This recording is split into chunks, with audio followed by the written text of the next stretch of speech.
Michael, sors ton kit de là, s'il te plaît.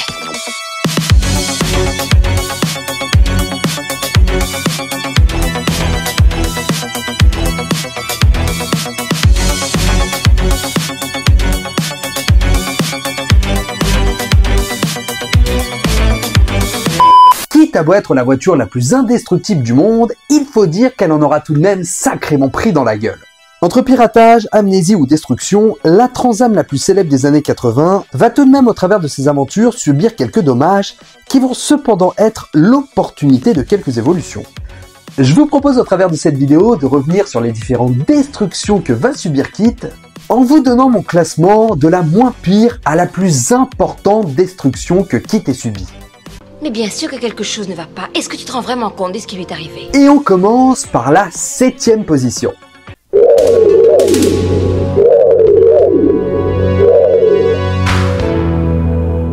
Dans l'épisode 9 de la saison 3 Une nouvelle amitié, un poteau électrique tombe sur KITT, ce qui lui provoque une amnésie.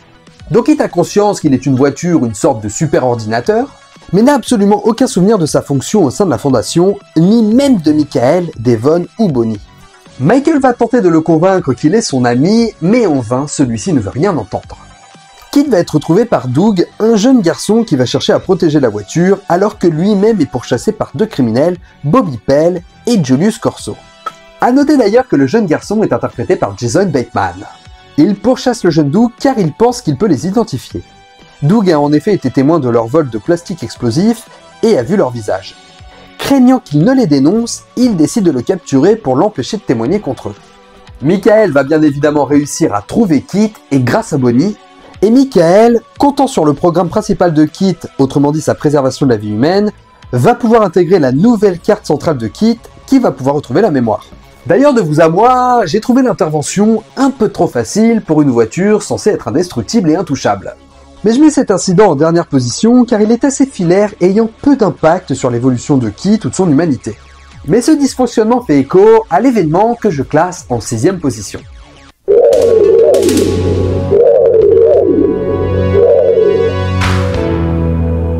Nous sommes dans l'épisode 8 de la saison 2, intitulé Le bon programme. Michael arrête son véhicule pour venir en aide à une conductrice en panne, Adrienne Margot. Elle l'invite chez elle pour le remercier, où elle utilise une musique étrange pour l'endormir. Pendant ce temps, un jeune homme, Randy Merritt, passionné par Adrienne, pirate le système de KITT et va réussir à voler le super ordinateur de la fondation Knight pour aider Adrienne dans un vol de tableau. Michael retrouve la boîte crânienne de KITT, mais la voiture elle-même a disparu. April installe alors KITT dans une télévision portable pour l'aider à retrouver son enveloppe physique. Situation que KITT va d'ailleurs trouver assez humiliante, le rapprochant encore un petit peu de son humanité d'une certaine manière. Don't say a thing, not one word. KITT, are you okay? I am not okay inside a television set. Démuni de toutes ses capacités pour aider Michael à récupérer la voiture, mais ce qui est assez marquant dans cet épisode, c'est de voir la manière dont Michael s'investit pour aider son partenaire, ne le traitant pas comme la simple voiture perfectionnée qu'il est. Michael prend parti de s'investir autant qu'il le ferait pour un humain, mettant en lumière la considération qu'il a pour lui, ne le percevant pas comme une simple machine. Mais KITT n'en est pas à son premier piratage, dans la mesure où Bonnie, sous hypnose, va reprogrammer le logiciel de KITT, ce qui nous amène donc à la 5e position.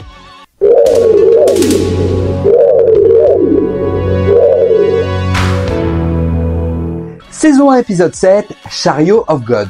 Michael et Bonnie visitent l'université où opèrent des chercheurs. Dr. Deauville repère immédiatement Bonnie, impressionné par son génie en ingénierie. Ils vont utiliser une technique d'hypnose ou de contrôle mental pour avoir une emprise sur Bonnie. Sous influence, Bonnie devient distante, méfiante envers Michael et commence à saboter la mission de l'intérieur. Et Bonnie manipulée va reprogrammer KITT. La Knight 2000 opère alors sous les ordres du Dr. Deauville. KITT devient hostile envers Michael, ignorant ses ordres et obéissant au nouveau maître. Et pour Michael, c'est évidemment une trahison très dure à encaisser. Tu es le cerveau de ma voiture, KITT. Non, obéis-moi. Je suis Michael Knight. Et c'est Knight qui t'a conçu et construit. Ça, tu ne peux pas l'oublier, KITT. Je dois obéir à mes nouveaux ordres. Je dois obéir à... Je ne sais plus, Michael. Je ne sais plus.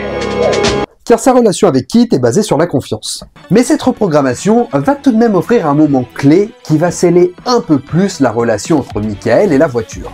Dans la mesure où, comme évoqué pour l'amnésie, Michael va se servir du programme de Kit et de sa priorité absolue, la préservation de la vie humaine, tel un guide qui raisonne son ami de prendre la bonne décision, et Michael va bien sûr réussir à confronter Bonnie et briser le contrôle mental.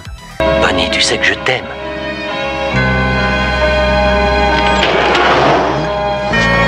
Ah oui, oui, tu es là. Ça y est, c'est fini. Elle reprend ses esprits et culpabilise immédiatement d'avoir trahi Michael et Kit, même contre son gré. Bonnie répare les dégâts qu'elle a causés et restaure Kit. Un épisode qui a son importance dans la série, dans la mesure où c'est la première fois que Michael doit se confronter à Kit, comptant uniquement sur l'humanité que l'ordinateur a développée à ses côtés. Mais je pense que maintenant, il est temps de vraiment rentrer dans le dur et de parler de la 4e position.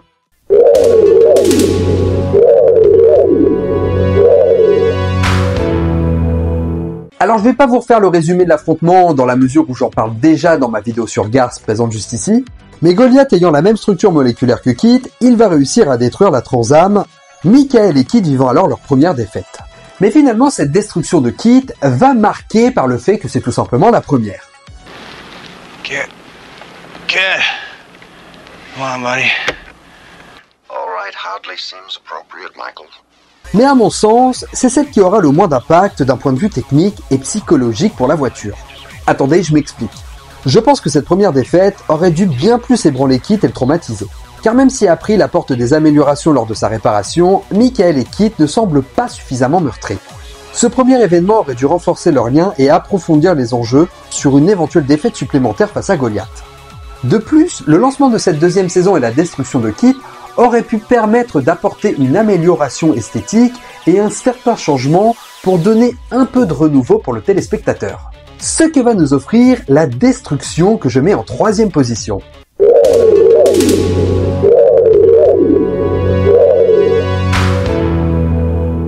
Dans le premier épisode de la saison 3 en 2 parties, Le Roi des Robots, marquant d'ailleurs le retour de Bonnie, Kit se fait prendre en guet-apens par 2 drones.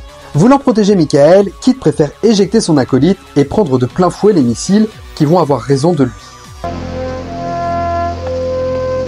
Kid? You okay, buddy? Kit, did you say something? Bonnie, is that you? It's me, Kit. I'm here. Bonnie va décider de réparer Kit, profitant de son état pour lui apporter une véritable amélioration esthétique, principalement sur l'intérieur. Kit, I'm gonna make you as good as new. No, I'm gonna make you better. Celle qui, à mon sens, aurait déjà dû être faite pour la saison 2. Cette amélioration donne un véritable renouveau à l'esthétique du tableau de bord de Kit. Moins coloré, mais avec plus de LED sur les boutons, plus moderne, les 2 écrans sont remplacés par un seul, et la voice box est plus imposante et donne un effet moins dessiné, mais beaucoup plus réaliste. All right, here goes. What else you got, buddy? That's my thermodynamic system. Et je me souviens quand j'étais enfant et que j'ai vu ce nouveau design, qu'est-ce que j'ai trouvé ça magnifique. Cependant, à noter que très souvent, les passionnés qui font des répliques de la voiture ont tendance plutôt à s'orienter vers le design des premières saisons, plus coloré. Mais personnellement, j'ai vraiment une préférence pour ce tableau de bord. À vous de me dire dans les commentaires ce que vous en pensez. Mais les évolutions esthétiques de Kit ne vont pas s'arrêter là, ce qui nous amène à la 2e position.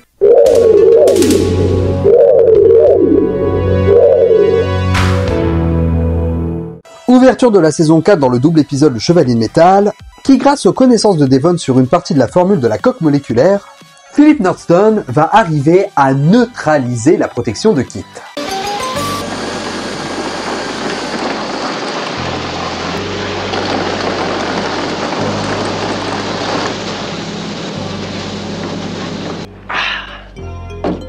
You do, buddy. Take a shower. Please, Michael, no humor. Qui va se retrouver dans un terrible affrontement et laissé pour mort. L'imposteur qui prend la place de Devon déclare officiellement la mort de Kit et le refus de la remettre en fonction. But look at him, face the facts. He's dead. I'm sorry, but that is my decision. What is wrong with him? You're not gonna believe this either. But that's not Devon Miles. Mais Michael, qui comprend que l'homme en face de lui n'est pas Devon, décide avec Bonnie de réparer la voiture clandestinement.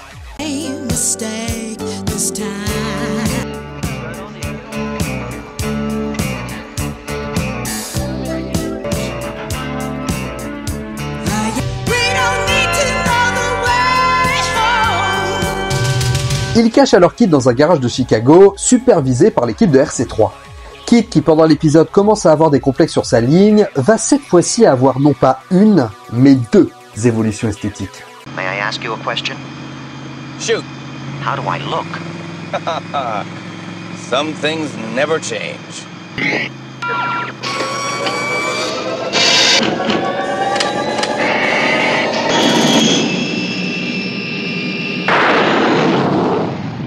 Pour la première, on découvre le mode super poursuite, qui transforme littéralement la Trans Am en un bolide venu du futur.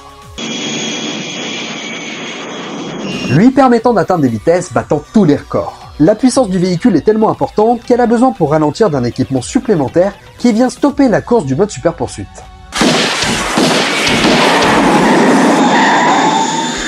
Et cette transformation est intéressante car elle offre un véritable renouveau à la voiture. Un côté plus futuriste et forcément plus extraordinaire vis-à-vis de Kit.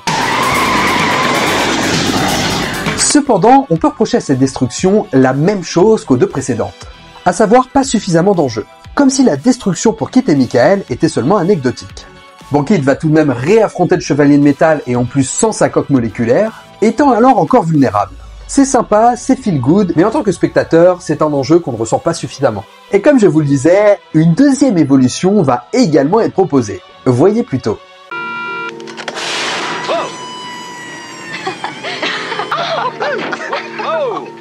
Michael, I love it. But is it me? It is now. Who do I thank for this? Getting me away from RC3 before he tried to break that bottle of champagne on me. Oui, Kit va pouvoir se transformer en cabriolet. Alors c'est sympa, c'est feel good, mais niveau utilité, on voit bien au fil de la saison que les scénaristes n'ont pas su quoi faire de cette transformation. D'autant qu'il fallait pouvoir prévoir des voitures transformées pour les tournages par la suite. Et la voiture va apparaître décapotée uniquement à ce moment-là et dans l'épisode Kit séquestré. Well, there goes the beach. On voit bien tout de même que cette destruction a tout de même marqué quelque chose d'iconique avec le mode super poursuite, ce qui a failli la faire passer d'ailleurs en première position. Mais à mon sens, la vraie destruction qui a le plus d'impact et le plus de sens dans la série, et qui donc arrive en première place, c'est celle-ci.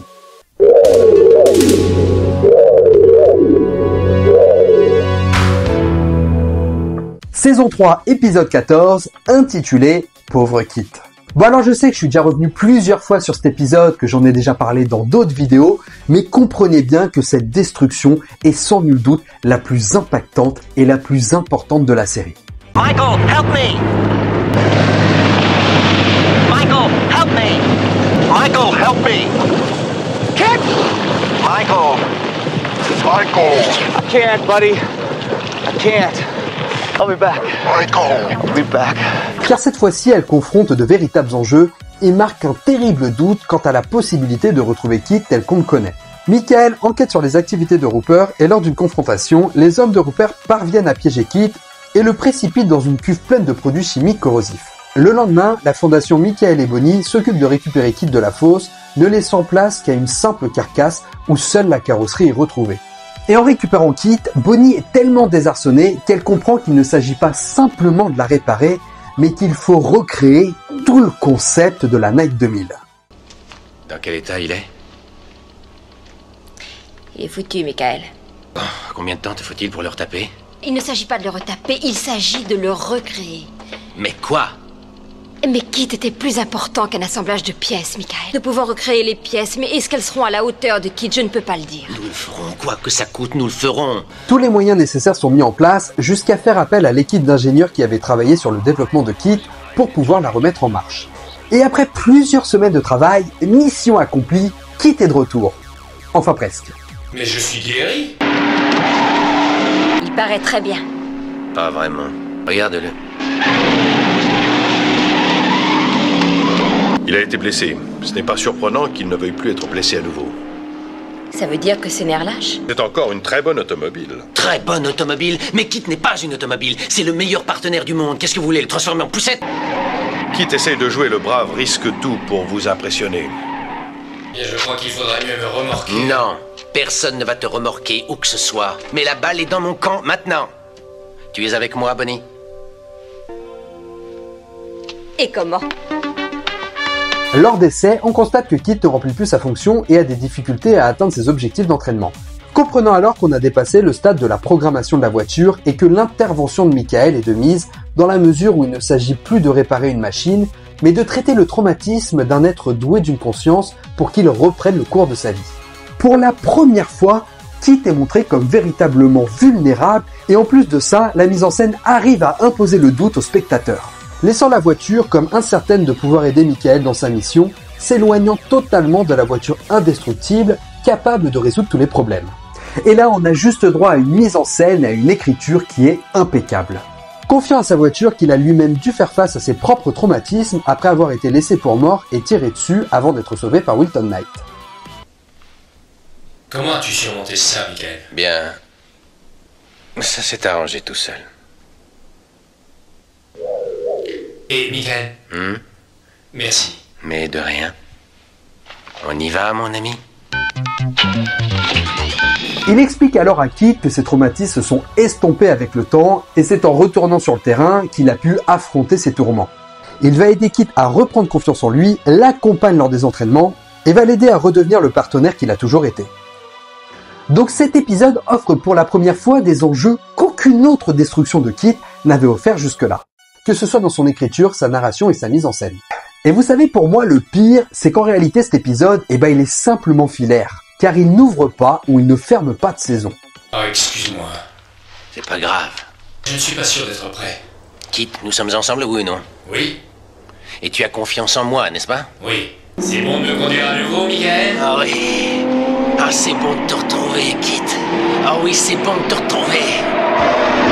À mon sens, cet aspect traumatique de la voiture aurait dû être traité dans Le Roi des robots, qui ouvrait la saison 3, justifiant alors bien mieux son amélioration et le changement du design du tableau de bord dans la mesure où Bonnie repartait de zéro. Et donc c'est pour toutes ces raisons que Pauvre Kit offre la meilleure destruction de la série. Ah oui, je te retrouve!